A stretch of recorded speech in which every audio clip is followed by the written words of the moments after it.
अंदाज नया, माध्यम नया, पॉलिटिक्स वाला। आओ राजनीति करें अब हमारे चैनल पर।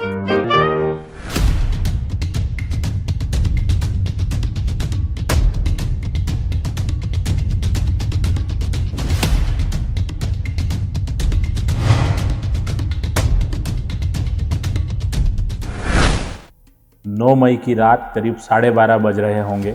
मैं और मेरा दोस्त शाहरुख एक शादी कार्यक्रम से लौट रहे थे।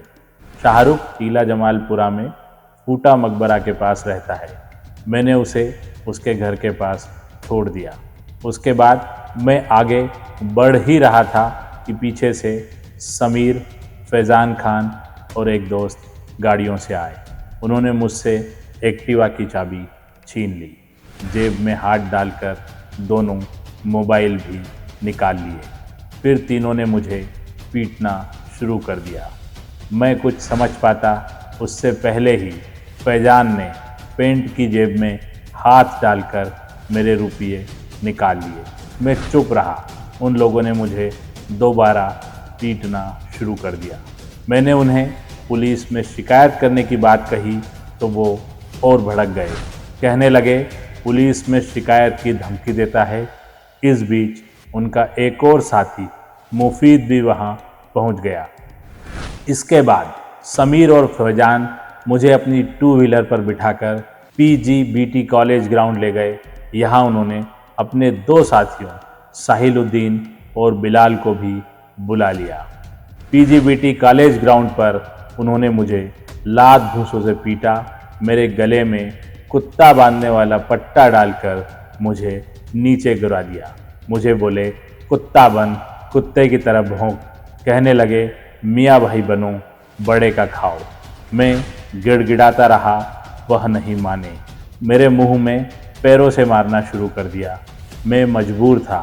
वह 6 लोग थे और मैं अकेला। उनकी बात मानने के अलावा मेरे पास दूसरा रास्ता नहीं था।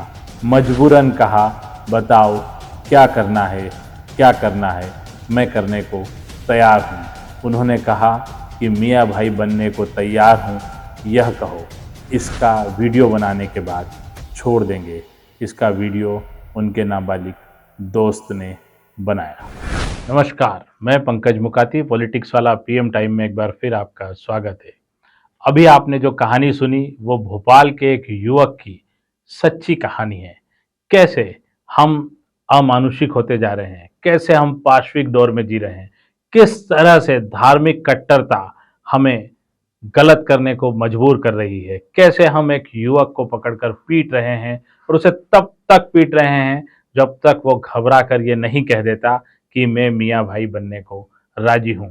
कैसे राजनीतिक द्वेष भाव के चलते इस मामले पर किसी तरह का कोई एक्शन दिखाई नहीं देता। मध्य प्रदेश सरकार ने आरोपियों पर एनएसए लगाकर उनके मकान पर बुलडोजर चला दिया, लेकिन अपनी ही पुलिस पर, जिसने इस युवक को 2 बार वापस लौटा दिया, किसी तरह की कोई कार्रवाई मध्य प्रदेश के गृह मंत्री ने नहीं की। इसके साथ ही कांग्रेस, जो कि आमतौर पर विपक्ष की भूमिका में सबसे आगे रहती है, वो इस मामले में पूरी तरह खामोश है, कुछ भी बोलना नहीं चाहती। शहर के बीचों बीच एक ऐसी घटना हो जाती है और उसमें मुख्य विपक्षी दल खामोश रहता है। उसके नेता यहाँ वहां दौरे करते हैं, लेकिन राजधानी में हुई इस घटना पर मुंह नहीं खोलते हैं। आज हम बात करेंगे इसी मामले की। कैसे एक युवक को 4 युवक उठाकर ले जाते हैं, उसे पीटते हैं, बुरी तरह पीटते हैं और सबसे बड़ी बात, उसके गले में कुत्ते बांधने वाला पट्टा डालकर उसे सड़क पर घुमाते हैं और बोलते हैं कि जब तक तू ये नहीं कहेगा कि मैं मियाँ भाई बनने को कबूल हूं, तुझे नहीं छोड़ा जाएगा। उसके बाद उसका वीडियो बनाकर उससे लगातार पैसे की वसूली की गई कि वीडियो वायरल कर दिया जाएगा। इसमें सबसे बड़ी गुनाहगार है भोपाल पुलिस, जिस पर भी कोई कार्रवाई नहीं की गई, उसे छोड़ दिया गया है। युवक ने के साथ ये घटना 9 मई को हुई। 10 जून को वो पुलिस थाने पहुंचा। उसने पुलिस को बताया कि कल रात को मेरे साथ इस तरह की घटना हुई, लेकिन लापरवाही काहिली में बैठी पुलिस ने उस युवक के साथ घटना स्थल तक जाने की भी जुर्रत नहीं की। किसी तरह की कोई कोशिश यहाँ नहीं दिखाई दी। पुलिस ने उसे लौटा दिया कि सबूत लेके आओ। अब देखिए कैसे एक युवक को खुद ही कहा जा रहा है कि सबूत लेके आओ।